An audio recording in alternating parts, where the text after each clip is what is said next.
नमस्कार, खबरों के इस बुलेटिन में तुहाडा स्वागत है। मैं हरमन शंकर। पहला पेश ने चोणवीं खबरां। प्रधानमंत्री नरेंद्र मोदी ने मध्य प्रदेश में 4000 करोड़ रुपए तो वध के रेल और सड़क प्रोजेक्टों की शुरुआत की और नींह पत्थर रखा। G20 बैठक में संबोधन करदਿਆਂ प्रधानमंत्री ने समूहिक तौर पर भ्रिष्टाचार के टाकरे का दिता सद्दा। राष्ट्रपति द्रौपदी मुर्मू वालों हस्ताक्षर किए जाने तो बाद डिजिटल व्यक्तिगत डाटा सुरक्षा बिल बनया कानून।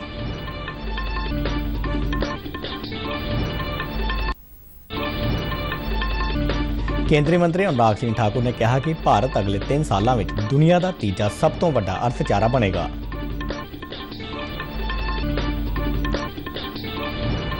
आज़ादी दिहाड़े मौके लाल किले विखे करवाए जाने वाले मुख्य समागम लिए 1800 लोगों को विशेष सद्दा।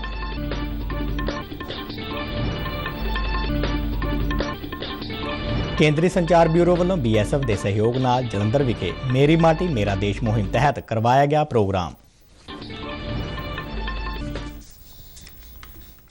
ते हुण खबरां विस्तार नाल। प्रधानमंत्री नरेंद्र मोदी ने मध्य प्रदेश के सागर में 4000 करोड़ रुपए तो वध के रेल और सड़क प्रोजेक्टों की शुरुआत की और नींह पत्थर रखा। इस दौरान उन्होंने सागर के बारतूमा में 100 करोड़ रुपए की लागत नाल बनन जा रहे संत रविदास यादगार के भूमि पूजन की रस्म भी अदा की। इस मौके एक जनसभा को संबोधन करदਿਆਂ प्रधानमंत्री ने संत रविदास जी महाराज के जीवन और सिक्ख्यावां ते चानना पाया और मनुखता की भलाई लई उन्हां दे योगदान नूं याद किया।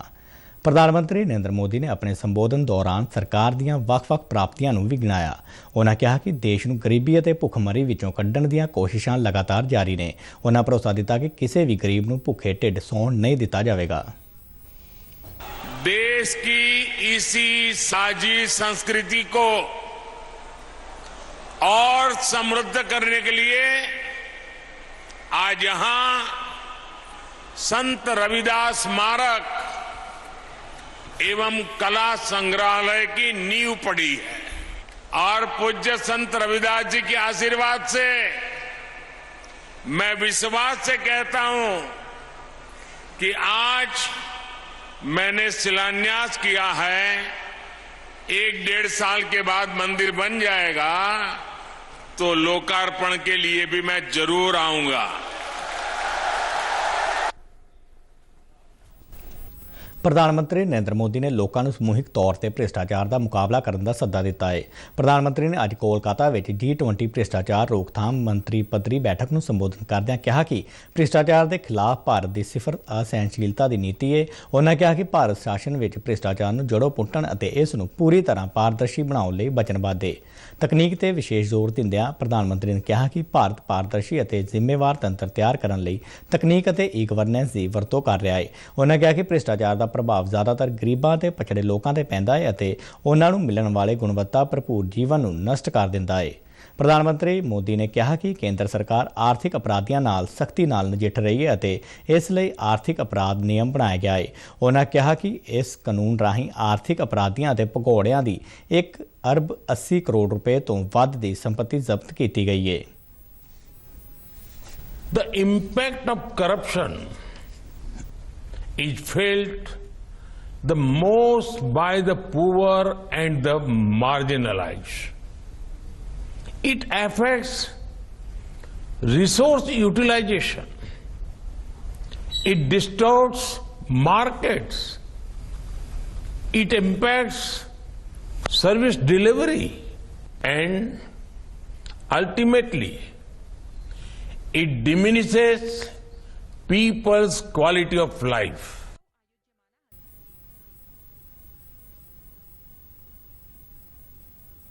राष्ट्रपति द्रौपदी मुर्मू ने डिजिटल व्यक्तिगत डाटा सुरक्षा बिल 2023 ਨੂੰ मंजूरी दे दी है। इस बिल ਨੂੰ राज सभा वालों 9 अगस्त ਨੂੰ ਸਰਬਸੰਮਤੀ ਨਾਲ पास कर दिता गया सी, जबकि लोक सभा ने 7 अगस्त ਨੂੰ ਇਹ बिल ਨੂੰ मंजूरी दी सी। इस बिल का मंतव आम लोगों के व्यक्तिगत डेटा ਨੂੰ सुरक्षित रखना और इस दे प्रबंधन ਲਈ कानून बनाना है। इस मुताबक कोई भी व्यक्ति होर किसी के व्यक्तिगत डेटा ਨੂੰ उसकी सहमति के नाल ਅਤੇ कुछ वैध उपयोगों की इस्तेमाल कर सकता है। बिल विच भारतीय डेटा सुरक्षा बोर्ड की स्थापना करने का भी प्रबंध किया गया है। इलैक्ट्रॉनिक और सूचना तकनोलॉजी मंत्री अश्विनी वैष्णव मुताबक यह कानून 140 करोड़ भारतीयों के डिजिटल व्यक्तिगत डेटा को सुरक्षित बनाएगा। ਕੇਂਦਰੀ ਯੁਵਾ ਮਾਮਲੇ ਅਤੇ ਖੇਡ ਮੰਤਰੀ ਅਨੁਰਾਗ ਸਿੰਘ ਠਾਕੁਰ ਨੇ ਕਿਹਾ ਹੈ ਕਿ ਭਾਰਤ ਅਗਲੇ 3 ਸਾਲਾਂ ਵਿੱਚ ਦੁਨੀਆ ਦਾ ਤੀਜਾ ਸਭ ਤੋਂ ਵੱਡਾ ਅਰਥਚਾਰਾ ਹੋਵੇਗਾ। ਕੌਮਾਂਤਰੀ ਯੁਵਾ ਦਿਵਸ ਸੰਬੰਧੀ ਚੇਨਈ ਵਿੱਚ ਯੂਨੀਸੈਫ ਵੱਲੋਂ ਕਰਵਾਏ ਗਏ ਸਮਾਗਮ ਨੂੰ ਸੰਬੋਧਨ ਕਰਦਿਆਂ ਅਨੁਰਾਗ ਠਾਕੁਰ ਨੇ ਕਿਹਾ ਕਿ ਸਰਕਾਰ ਦੇ ਯਤਨਾਂ ਸਦਕਾ ਗਰੀਬੀ ਰੇਖਾ ਤੋਂ ਹੇਠਾਂ ਰਹਿ ਰਹੀ 27% ਆਬਾਦੀ ਦਾ ਪੱਧਰ ਉੱਚਾ ਹੋਇਆ ਹੈ। ਦੇਸ਼ ਦੇ ਨੌਜਵਾਨਾਂ ਦੀ ਬੌਧਿਕ ਸਮਰੱਥਾ ਦੀ ਸ਼ਲਾਘਾ ਕਰਦਿਆਂ ਉਨ੍ਹਾਂ ਕਿਹਾ ਕਿ ਆਲਮੀ ਪੱਧਰ ਤੇ ਸਾਰੇ ਖੇਤਰਾਂ ਵਿੱਚ ਅੱਜ ਦੇ ਨੌਜਵਾਨ ਵੱਡਾ ਬਦਲਾਅ ਲਿਆ ਸਕਦੇ ਨੇ। ਉਨ੍ਹਾਂ ਦੱਸਿਆ ਕਿ ਭਾਰਤ ਦੀ ਨੌਜਵਾਨ ਆਬਾਦੀ ਜ਼ਿਆਦਾ ਹੋਣ ਦੇ ਨਾਲ-ਨਾਲ ਹੁਨਰਮੰਦ ਅਤੇ ਨਵਾਚਾਰੀ ਹੈ। ਸਰਕਾਰੀ ਯੋਜਨਾਵਾਂ ਬਾਰੇ ਗੱਲ ਕਰਦਿਆਂ ਅਨੁਰਾਗ ਸਿੰਘ ਠਾਕੁਰ ਨੇ ਕਿਹਾ ਕਿ ਇਹਨਾਂ ਦਾ ਮੰਤਵ ਟਿਕਾਊ ਵਿਕਾਸ ਦੇ ਟੀਚਿਆਂ ਨੂੰ ਹਾਸਲ ਕਰਨਾ ਹੈ। ਕੇਂਦਰੀ ਮੰਤਰੀ ਨੇ ਨੌਜਵਾਨਾਂ ਨੂੰ ਪ੍ਰਧਾਨ ਮੰਤਰੀ ਦੇ ਸੱਦੇ ਮੁਤਾਬਕ ਮੇਰੀ ਮਾਟੀ ਮੇਰਾ ਦੇਸ਼ ਮੁਹਿੰਮ ਵਿੱਚ ਸ਼ਾਮਲ ਹੋਣ ਦੀ ਅਪੀਲ ਕੀਤੀ ਅਤੇ ਦੇਸ਼ ਦੇ ਸ਼ਹੀਦਾਂ ਨੂੰ ਸਿੱਧਾ ਕਰਨ ਲਈ ਆਖਿਆ। World celebrates the International Youth Day, and I would like to congratulate each and every one. Let us pledge that we're going to make India as a developed country before 2047. This is the time from Amrit Kal. The time starts now, and youth will have a large role to play. And I'm sure on the International Youth Day, we can pledge that in one area, at least in one area, we will make our contribution and work for the progress, unity of our country. ਆਜ਼ਾਦੀ ਦਿਹਾੜੀ ਮੌਕੇ ਨਵੀਂ ਦਿੱਲੀ ਦੇ ਲਾਲ ਕਿਲੇ ਵਿਖੇ ਕਰਵਾਏ ਜਾਣ ਵਾਲੇ ਮੁੱਖ ਸਮਾਗਮ ਵਿੱਚ ਭਾਗ ਲੈਣ ਲਈ ਸਮਾਜ ਦੇ ਵੱਖ-ਵੱਖ ਵਰਗਾਂ ਦੇ 1800 ਵਿਅਕਤੀਆਂ ਨੂੰ ਖਾਸ ਤੌਰ ਤੇ ਸੱਦਾ ਭੇਜਿਆ ਗਿਆ ਹੈ। ਕੇਂਦਰ ਸਰਕਾਰ ਵੱਲੋਂ ਜਨ ਭਾਗੀਦਾਰੀ ਦੇ ਸੰਕਲਪ ਤਹਿਤ ਆਜ਼ਾਦੀ ਦੇ ਜਸ਼ਨਾਂ ਦਾ ਹਿੱਸਾ ਬਣਨ ਲਈ ਇਹਨਾਂ ਸ਼ਖਸੀਅਤਾਂ ਨੂੰ ਆਪੋ ਆਪਣੇ ਖੇਤਰਾਂ ਵਿੱਚ ਵਿਲੱਖਣ ਯੋਗਦਾਨ ਲਈ ਸਨਮਾਨਿਤ ਕੀਤੇ ਜਾਣ ਵਜੋਂ ਸੱਦਾ ਭੇਜਿਆ ਗਿਆ ਹੈ। ਨਵੀਂ ਦਿੱਲੀ ਦੇ ਦੌਰੇ ਦੌਰਾਨ ਇਹ ਵਿਸ਼ੇਸ਼ ਮਹਿਮਾਨ ਕੌਮੀ ਜੰਗੀ ਯਾਦਗਾਰ ਅਤੇ ਪ੍ਰਧਾਨ ਮੰਤਰੀ ਮਿਊਜ਼ੀਅਮ ਵੀ ਦੇਖਣਗੇ। ਇਹਨਾਂ ਮਹਿਮਾਨਾਂ ਵਿੱਚ ਪਿੰਡਾਂ ਦੇ ਸਰਪੰਚ, ਅਧਿਆਪਕ, ਨਰਸਾਂ, ਕਿਸਾਨ, ਮਛੇਰੇ ਅਤੇ ਫਲੈਗਸ਼ਿਪ ਪ੍ਰੋਗਰਾਮਾਂ ਵਿੱਚ ਕੰਮ ਕਰਨ ਵਾਲੇ ਲੋਕ ਸ਼ਾਮਲ ਨੇ। ਇਸ ਜਨ ਭਾਗੀਦਾਰੀ ਦੇ ਸੰਕਲਪ ਤਹਿਤ ਪੰਜਾਬ ਦੀਆਂ ਕਈ ਸ਼ਖਸੀਅਤਾਂ ਨੂੰ ਸੱਦਾ ਭੇਜਿਆ ਗਿਆ ਹੈ, ਜਿਨ੍ਹਾਂ ਵਿੱਚ ਬਠਿੰਡਾ ਜ਼ਿਲ੍ਹੇ ਦੇ ਚੋਟੀਆਂ ਪਿੰਡ ਦੀ ਕਰਮਜੀਤ ਕੌਰ ਦਾ ਨਾਂ ਵੀ ਸ਼ਾਮਲ ਹੈ। ਕਰਮਜੀਤ ਕੌਰ ਮਨਰੇਗਾ ਮੇਟ ਵਜੋਂ ਕੰਮ ਕਰਦੀ ਹੈ ਅਤੇ ਪਿੰਡ ਵਿੱਚ ਬਣ ਰਹੇ ਸਾਂਝੇ ਤਲਾਬ ਅੰਮ੍ਰਿਤ ਸਰੋਵਰ ਦੇ ਨਿਰਮਾਣ ਵਿੱਚ ਆਪਣਾ ਯੋਗਦਾਨ ਦੇ ਰਹੀ ਹੈ। ਦੂਰਦਰਸ਼ਨ ਖਬਰਾਂ ਨਾਲ ਗੱਲ ਕਰਦਿਆਂ ਕਰਮਜੀਤ ਕੌਰ ਨੇ ਆਜ਼ਾਦੀ ਦਿਹਾੜੇ ਦੇ ਮੁੱਖ ਸਮਾਗਮ ਵਿੱਚ ਸ਼ਿਰਕਤ ਲਈ ਕੇਂਦਰ ਵੱਲੋਂ ਭੇਜੇ ਗਏ ਸੱਦਾ ਪੱਤਰ ਬਾਰੇ ਦੱਸਿਆ ਅਤੇ ਆਪਣੀ ਖੁਸ਼ੀ ਜ਼ਾਹਰ ਕੀਤੀ। ਅਸੀਂ ਅੰਮ੍ਰਿਤ ਸਰੋਵਰ ਦੇ ਵਿੱਚ ਇੱਥੇ ਕੰਮ ਕੀਤਾ ਹੈ ਜੀ, ਨਰੇਗਾ ਟੀਮ ਸਾਰੀ ਨੇ ਜੀ, ਤੇ ਇਸ ਲਈ ਸਾਨੂੰ ਇੱਥੇ ਦਿੱਲੀ ਜਾਣ ਦਾ ਅਵਸਰ ਮਿਲਿਆ ਹੈ। ਸਾਨੂੰ ਉੱਥੋਂ ਫੋਨ ਆਇਆ ਵੀ ਸਾਨੂੰ ਵੀ ਦਿੱਲੀ ਬੁਲਾਇਆ ਗਿਆ ਹੈ ਜੀ।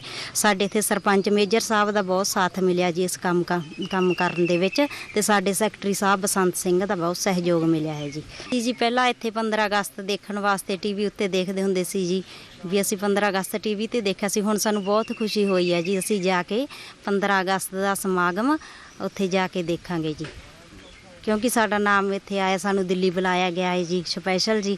ਸਾਨੂੰ ਇਸ ਗੱਲ ਦੀ ਬਹੁਤ ਖੁਸ਼ੀ ਹੈ ਜੀ। ਅਸੀਂ ਜੀ ਜਦੋਂ 15 ਅਗਸਤ ਤੇ ਸਾਨੂੰ ਉੱਥੇ ਪਹੁੰਚਾਂਗੇ ਤਾਂ ਉੱਥੇ ਫਤਿਹਗੜ੍ਹ ਸਾਹਿਬ ਦੇ ਚਨਾਰਥਲ ਖੁਰਦ ਪਿੰਡ ਦੇ ਹਾਕਮ ਸਿੰਘ ਨੂੰ ਵੀ ਨਵੀਂ ਦਿੱਲੀ ਵਿੱਚ ਕਰਵਾਏ ਜਾਣ ਵਾਲੇ ਆਜ਼ਾਦੀ ਦਿਹਾੜੇ ਦੇ ਮੌਕੇ ਕੌਮੀ ਸਮਾਗਮ ਵਿੱਚ ਭਾਗ ਲੈਣ ਲਈ ਵਿਸ਼ੇਸ਼ ਸੱਦਾ ਦਿੱਤਾ ਗਿਆ ਹੈ। ਹਾਕਮ ਸਿੰਘ ਮਨਰੇਗਾ ਵਿੱਚ ਮੇਟ ਵਜੋਂ ਸੇਵਾਵਾਂ ਨਿਭਾ ਰਹੇ ਨੇ ਅਤੇ ਜ਼ਮੀਨੀ ਪੱਧਰ ਤੇ ਮਨਰੇਗਾ ਸੰਬੰਧੀ ਸਰਕਾਰ ਦੀਆਂ ਹਦਾਇਤਾਂ ਮੁਤਾਬਕ ਯੋਜਨਾਵਾਂ ਨੂੰ ਜ਼ਮੀਨੀ ਪੱਧਰ ਤੇ ਲਾਗੂ ਕਰਵਾਉਣ ਵਿੱਚ ਆਪਣਾ ਵੱਡਮੁੱਲਾ ਯੋਗਦਾਨ ਦੇ ਰਹੇ ਨੇ। ਕੇਂਦਰੀ ਪੇਂਡੂ ਵਿਕਾਸ ਮੰਤਰਾਲੇ ਵੱਲੋਂ ਸਾਂਝਾ ਜਲ ਤਲਾਬ ਮਿਸ਼ਨ ਤਹਿਤ ਖਾਸ ਯੋਗਦਾਨ ਲਈ ਹਾਕਮ ਸਿੰਘ ਨੂੰ ਸੱਦਾ ਦਿੱਤਾ ਗਿਆ ਹੈ। ਦੂਰਦਰਸ਼ਨ ਖਬਰਾਂ ਨਾਲ ਗੱਲ ਕਰਦਿਆਂ ਹਾਕਮ ਸਿੰਘ ਨੇ ਇਸ ਸੱਦੇ ਲਈ ਸਰਕਾਰ ਅਤੇ ਜ਼ਿਲ੍ਹਾ ਪ੍ਰਸ਼ਾਸਨ ਦਾ ਧੰਨਵਾਦ ਕੀਤਾ। ਜੋ ਵੀ ਭਾਰਤ ਸਰਕਾਰ ਦੀਆਂ ਮਨਰੇਗਾ ਵਿੱਚ ਸਕੀਮਾਂ ਹੁੰਦੀਆਂ ਹਨ ਉਹਨਾਂ ਨੂੰ ਲੋਕਾਂ ਤੱਕ ਲੈ ਕੇ ਜਾਂਦਾ ਹਾਂ ਅਤੇ ਹੋਣ ਵਾਲੇ ਮਨਰੇਗਾ ਵਿੱਚ ਕੰਮ ਤੇ ਪਿੰਡਾਂ ਵਿੱਚ ਕਰਵਾਉਂਦੇ ਹਾਂ, ਜਿਨ੍ਹਾਂ ਦੇ ਵਿੱਚੋਂ ਸਾਂਝਾ ਜਲ ਤਲਾਬ ਪਿੰਡ ਚਨਾਰਥਲ ਖੁਰਦ ਵਿੱਚ ਬਣਾਇਆ ਹੈ, ਜਿਸ ਨੂੰ ਕਿ ਭਾਰਤ ਸਰਕਾਰ ਪੇਂਡੂ ਵਿਕਾਸ ਮੰਤਰਾਲੇ ਵੱਲੋਂ ਸਾਂਝਾ ਜਲ ਤਲਾਬ ਮਿਸ਼ਨ ਤਹਿਤ ਪਹਿਲੇ ਨੰਬਰ 'ਤੇ ਐਲਾਨਿਆ ਗਿਆ ਹੈ। ਉਸੇ ਦੇ ਸੰਬੰਧ ਵਿੱਚ ਹੀ ਭਾਰਤ ਸਰਕਾਰ ਪੇਂਡੂ ਵਿਕਾਸ ਮੰਤਰਾਲੇ ਵੱਲੋਂ ਮੈਨੂੰ ਦਿੱਲੀ ਵਿੱਚ ਹੋਣ ਵਾਲੇ ਰਾਸ਼ਟਰੀ ਸਮਾਗਮ ਵਿੱਚ ਸੱਦਾ ਪੱਤਰ ਦਿੱਤਾ ਗਿਆ ਹੈ, ਜਿਸ ਦਾ ਮੈਂ ਭਾਰਤ ਸਰਕਾਰ ਦਾ ਬਹੁਤ ਬਹੁਤ ਧੰਨਵਾਦ ਕਰਦਾ ਹਾਂ। ਸੂਚਨਾ ਤੇ ਪ੍ਰਸਾਰਣ ਮੰਤਰਾਲੇ ਦੇ ਕੇਂਦਰੀ ਸੰਚਾਰ ਬਿਊਰੋ ਦੀ ਜਲੰਧਰ ਇਕਾਈ ਵੱਲੋਂ BSF ਦੇ ਸਹਿਯੋਗ ਨਾਲ ਫਰੰਟੀਅਰ ਹੈੱਡਕੁਆਰਟਰ ਵਿਖੇ ਅੰਮ੍ਰਿਤ ਮਹੋਤਸਵ ਤਹਿਤ ਮੇਰੀ ਮਾਟੀ ਮੇਰਾ ਦੇਸ਼ ਪ੍ਰੋਗਰਾਮ ਕਰਵਾਇਆ ਗਿਆ। ਕੌਮੀ ਪੱਧਰ ਤੇ ਚਲਾਈ ਜਾ ਰਹੀ ਇਸ ਮੁਹਿੰਮ ਤਹਿਤ ਕਰਵਾਏ ਗਏ ਸਮਾਗਮ ਦੌਰਾਨ BSF ਦੀ ਪੰਜਾਬ ਫਰੰਟੀਅਰ ਦੇ ਇੰਸਪੈਕਟਰ ਜਨਰਲ ਡਾਕਟਰ ਅਤੁਲ ਫੁਲਜਲੇ ਅਤੇ ਹੋਰਨਾਂ ਅਧਿਕਾਰੀਆਂ ਨੇ ਸ਼ਹੀਦਾਂ ਨੂੰ ਸ਼ਰਧਾਂਜਲੀ ਭੇਂਟ ਕੀਤੀ। ਇਸੇ ਦੌਰਾਨ BSF ਦੇ ਅਧਿਕਾਰੀਆਂ ਅਤੇ ਸਕੂਲੀ ਵਿਦਿਆਰਥੀਆਂ ਵੱਲੋਂ ਸ਼ਹੀਦਾਂ ਦੇ ਸਨਮਾਨ ਵਜੋਂ ਬੂਟੇ ਲਗਾਏ ਗਏ। CBC ਦੇ ਫੀਲਡ ਪਬਲਿਸਿਟੀ ਅਧਿਕਾਰੀ ਰਾਜੇਸ਼ ਬਾਲੀ ਨੇ ਸਮਾਗਮ ਵਿੱਚ ਸ਼ਾਮਲ ਹੋਣ ਵਾਲਿਆਂ ਨੂੰ ਪ੍ਰਧਾਨ ਮੰਤਰੀ ਦੇ ਪੰਚ ਪ੍ਰਣ ਦੀ ਸਹੁੰ ਚੁਕਾਈ। भारत को 2047 तक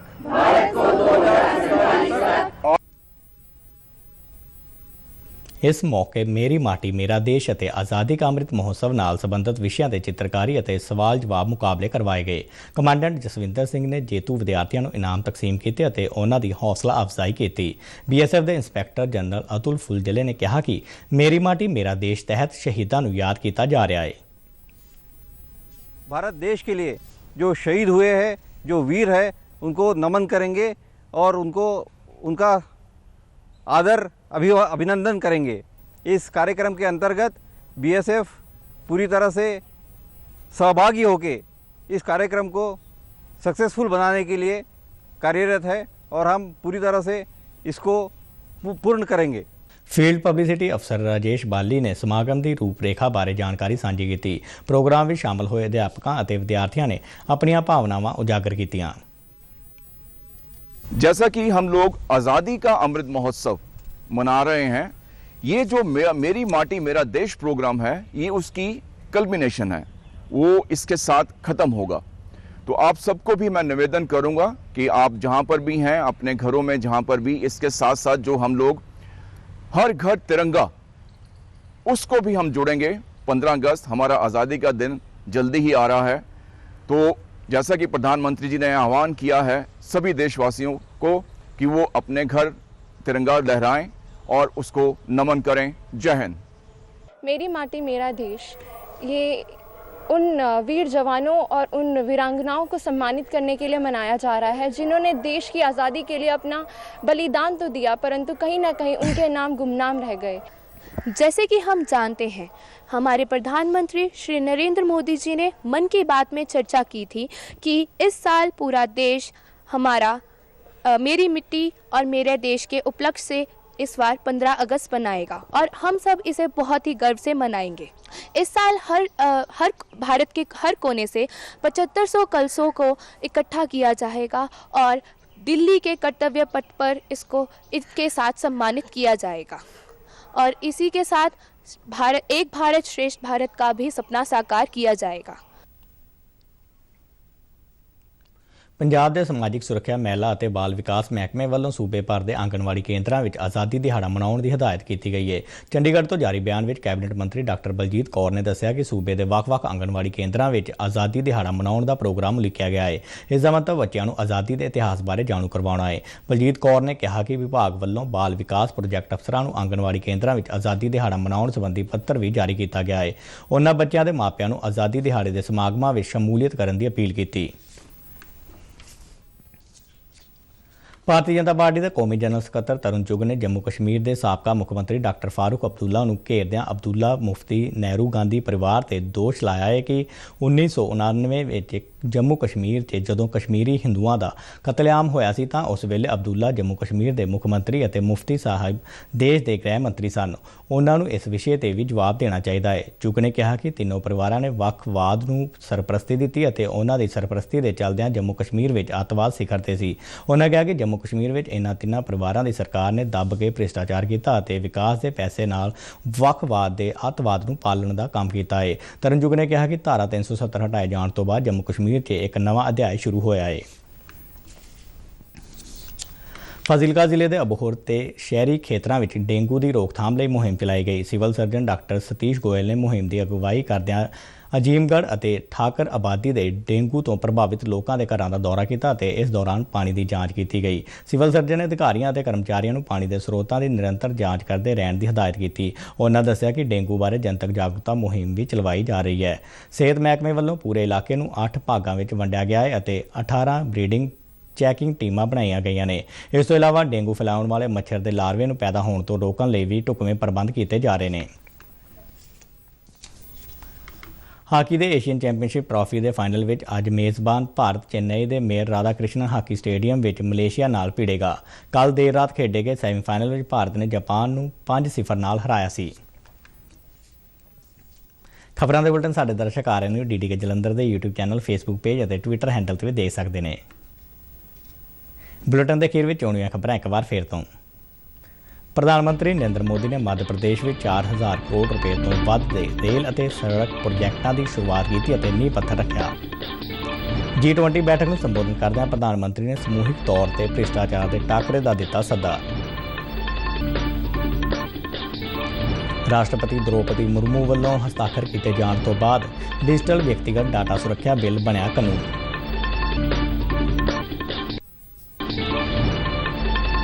ਕੇਂਦਰੀ ਮੰਤਰੀ ਅਨੁਰਾਗ ਸਿੰਘ ਠਾਕੁਰ ਨੇ ਕਿਹਾ ਕਿ ਭਾਰਤ ਅਗਲੇ 3 ਸਾਲਾਂ ਵਿੱਚ ਦੁਨੀਆ ਦਾ ਤੀਜਾ ਸਭ ਤੋਂ ਵੱਡਾ ਅਰਥਚਾਰਾ ਬਣੇਗਾ।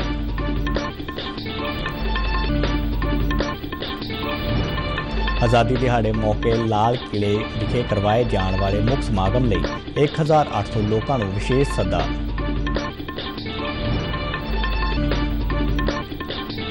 ਕੇਂਦਰੀ ਸੰਚਾਰ ਬਿਊਰੋ ਵੱਲੋਂ BSF ਦੇ ਸਹਿਯੋਗ ਨਾਲ ਜਲੰਧਰ ਵਿਖੇ ਮੇਰੀ ਮਾਟੀ ਮੇਰਾ ਦੇਸ਼ ਮੁਹਿੰਮ ਤਹਿਤ ਕਰਵਾਇਆ ਗਿਆ ਪ੍ਰੋਗਰਾਮ। ਤੇ ਇਸ ਦੇ ਨਾਲ ਹੀ ਖਬਰਾਂ ਦਾ ਇਹ ਬੁਲੇਟਿਨ ਖਤਮ ਹੁੰਦਾ ਹੈ। ਇਜਾਜ਼ਤ ਦਿਓ, ਨਮਸਕਾਰ।